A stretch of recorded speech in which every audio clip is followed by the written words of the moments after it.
waxaan doonayaa inaan maanta ka hadlo baraarujin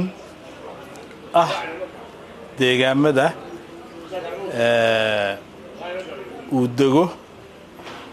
deegaanku uu dego ayaan doonayaa inaan iftiimiyo marka waxaan u sheegayaa kambaniga la yiraahdo SPC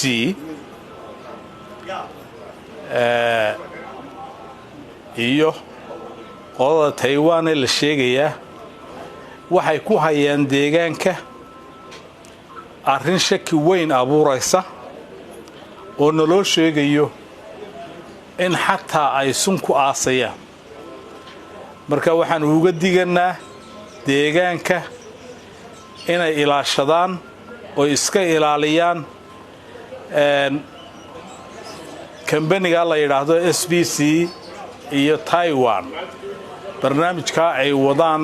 waxaan u doonaynaa dadku inay aad uga digtoonaadaan sababtoo waxay ka yimaadeen deegaamo kale oo ay shaqaalihii iyo waxay xaq u lahaayeen oo dhan ay siiyeen deegaan aanay shaqo ku lahayn oo aanay shaqo qoran oo aanay waxba ka siinin oo aanay waxa la sheegaya bixinin horumarinta la sheegaya bixinin ayaa waxay doonayaan inay barakiciyaan xoolahooda iyo dhulkooda iyo dhirtooda iyo waxoodoo dhan in waxa naloo sheegaya imaka ay ku aasayaan xataa sunba la sheegaya marka waxaan uga diganaa blogga Oodweyne ay degaan deegaanka beelaha Garxajis waxaan uga digayaa blogga dadka deegaanka leh in ay ogolaadaan oo ay ka aqbalaan horgalayaasha wuxuu sheegay beenta u sheegaya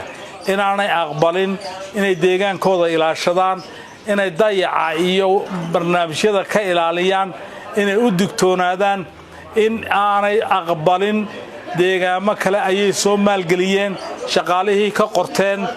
xafiisyadii ka furteen imaka u shaqaynaya deegaanana waxba ku darsanna waxay doonayaan inay hawsha ka fuliyaan iyagoo isticmaalaya horgalayaal marka waxaan leeyahay ka digtoonaada digtoonadaasaan u dirayaa dadweynaha oo aan leeyahay deegaamadiina ilaashada insha Allah taala inta markaan ka gudbo waxaan halkan baaq uga soo jeedinayaa dadka mucsiniinta iyo dadka Ilaahay wax siiyay inay u gurmadaan dadka abaaruhu iyo baadla'aantu ay hayso ee dhibaataysan ee sicir bararka iyo mashaakilku ku dhacay waxaan jeclahay inay dadka mucsiniintii ay u gurmadaan oo caawiyaan oo ka soo gaadhaan wixii nool